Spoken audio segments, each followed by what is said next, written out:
여러분은 하루에 몇 번 스타벅스를 보시나요?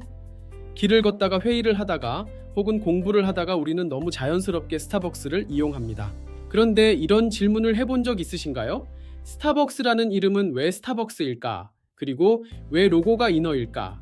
사실 이 브랜드에는 단순한 커피 회사 이상의 이야기가 숨어 있습니다. 오늘은 스타벅스라는 브랜드가 만들어진 이야기, 그리고 그 속에 숨겨진 흥미로운 비하인드 스토리와 루머들을 통해 대한민국의 창업가, 기업가, 예비 창업가들이 얻을 수 있는 교훈이 무엇인지 함께 이야기해 보겠습니다.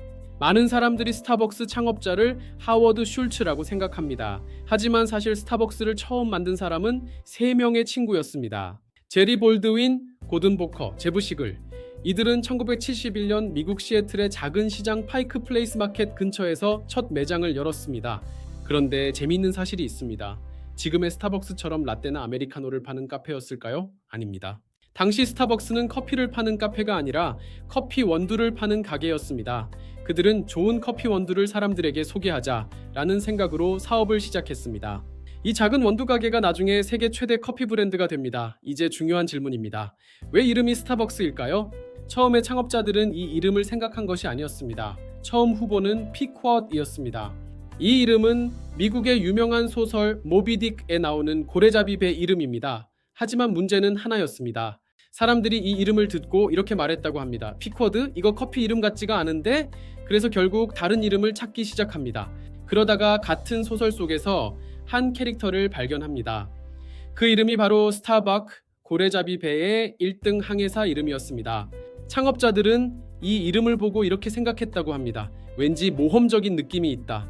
바다의 향기가 난다.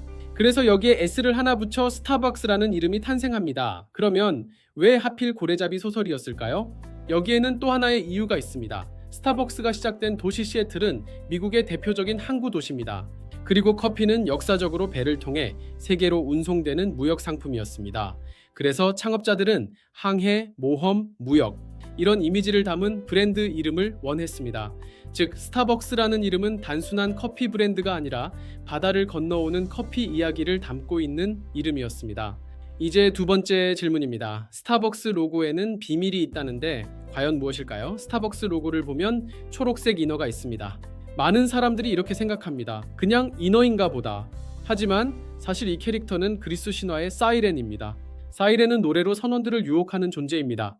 스타벅스 창업자들은 이 상징을 이렇게 해석했습니다. 좋은 커피는 사람들을 끌어당긴다. 그래서 사람들을 매장으로 끌어들이는 매혹적인 커피의 상징으로 사이렌을 로고로 선택했습니다. 그런데 초기 로고는 충격적이었다고 합니다. 지금의 스타벅스 로고는 굉장히 단순합니다. 하지만 1971년 처음 로고는 조금 놀라운 모습이었습니다.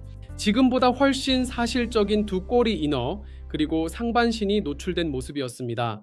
그래서 시간이 지나면서 로고는 계속 수정됩니다. 머리카락으로 가리고 몸을 줄이고 결국 얼굴만 남게 됩니다. 지금의 로고는 사실 점점 단순화된 결과입니다. 스타벅스 이름에 대한 흥미로운 루머도 있습니다. 어떤 사람들은 스타벅스 이름이 스타플러벅스, 즉 돈을 많이 버는 별 같은 브랜드라는 의미라고 말하기도 합니다. 하지만 이것은 사실이 아닙니다. 스타벅스 이름의 공식적인 유래는 앞서 이야기한 것처럼 모비딕 소설의 항해사 이름입니다. 하지만 이런 루머가 생긴 이유는 스타벅스가 너무 성공했기 때문이겠죠. 여기서 우리가 한번 생각해 볼 질문이 있습니다. 스타벅스는 커피 기술이 최고였을까요? 세계에서 가장 좋은 원두를 가지고 있었을까요? 사실 그렇다고 보기는 어렵습니다. 하지만 스타벅스에는 다른 것이 있었습니다. 항해 이야기, 모험 이야기, 신화 이야기, 그리고 커피 문화를 만든 이야기. 결국 스타벅스는 커피를 판 것이 아니라 하나의 경험과 이야기를 팔았습니다. 저는 대한민국 창업가분들 혹은 기업 CEO분들에게 이런 질문을 한번 드려보겠습니다. 대한민국의 많은 창업가들은 이렇게 생각합니다. 제품만 좋으면 된다. 하지만 세계적인 브랜드들을 보면 조금 다릅니다. 애플도 스타벅스도 나이키도 모두 강력한 이야기와 철학을 가지고 있습니다. 그래서 우리가 창업을 할 때 이 질문을 해볼 필요가 있습니다. 내 브랜드에는 어떤 이야기가 있는가? 자, 이제 마무리 해보도록 하겠습니다. 시애틀의 작은 원두 가게에서 시작한 스타벅스. 그 시작에는 거대한 자본도 대단한 기술도 없었습니다. 있었던 것은 단 하나 이야기와 철학이었습니다. 그리고 그 이야기가 전 세계 수많은 사람들을 끌어당겼습니다. 지금 창업을 준비하고 계신 분들, 사업을 하고 계신 분들, 여러분의 브랜드에는 어떤 이야기가 담겨 있나요? 오늘도 열심히 도전하는 대한민국의 창업가 여러분을 응원합니다. 자, 지금까지 특허 대통령이었습니다. 고맙습니다.